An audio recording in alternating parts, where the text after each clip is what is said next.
Courant mars 2016 a été posée la première pierre d'une nouvelle unité à la Masse Les Bancels de Florac.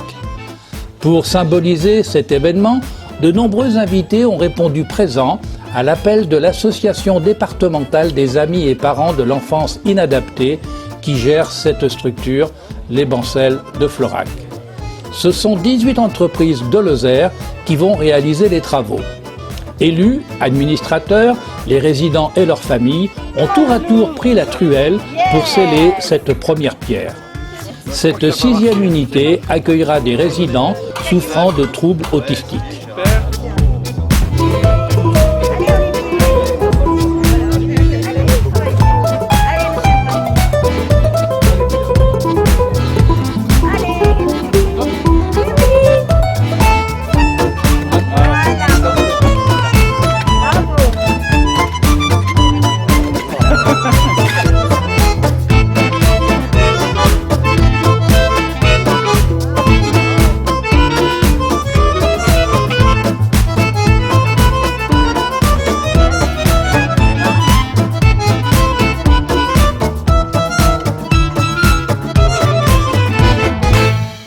Aujourd'hui, nous sommes réunis pour poser la première pierre de cette 6e unité. Les acteurs choisis pour réaliser la construction sont tellement performants qu'ils nous ont pris un peu de court.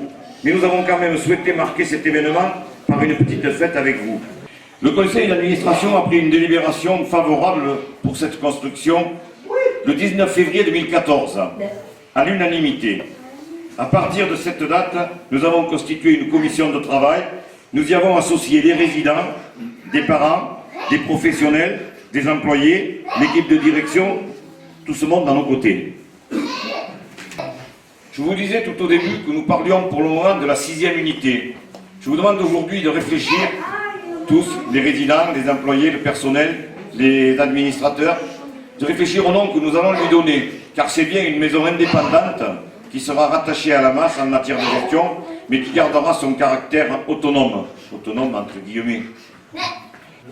Enfin, avant de lever notre verre autour d'un lunch, je vous donne rendez-vous dans quelques mois, disons 18 ou 20, pour l'inauguration officielle de cette maison, que nous baptiserons suite au nom que vous aurez bien voulu nous aider à trouver. Merci pour votre attention. Stéphane Nouani, directeur de la Masse Les Bancels, rappelle les impératifs nécessaires à un meilleur accueil des futurs résidents. Dans tous les cas, l'objectif était aussi d'optimiser les conditions d'hébergement, les conditions de travail et l'accompagnement des personnes accueillies. Guylaine Pantel et Denis Bertrand, conseillères et conseillers du département de la Lozère, soulignent la qualité des soins prodigués aux résidents. Mais on voit ici, dans ces établissements, des résidents heureux, des résidents qui participent à des activités, des résidents qui reçoivent de la part de tous les personnels qui sont formidables, tous les soins qu'ils méritent tant. Et je crois que ça, pour cette qualité, pour cet engagement de tous, je pense que tous ces gens-là méritent de véritables applaudissements.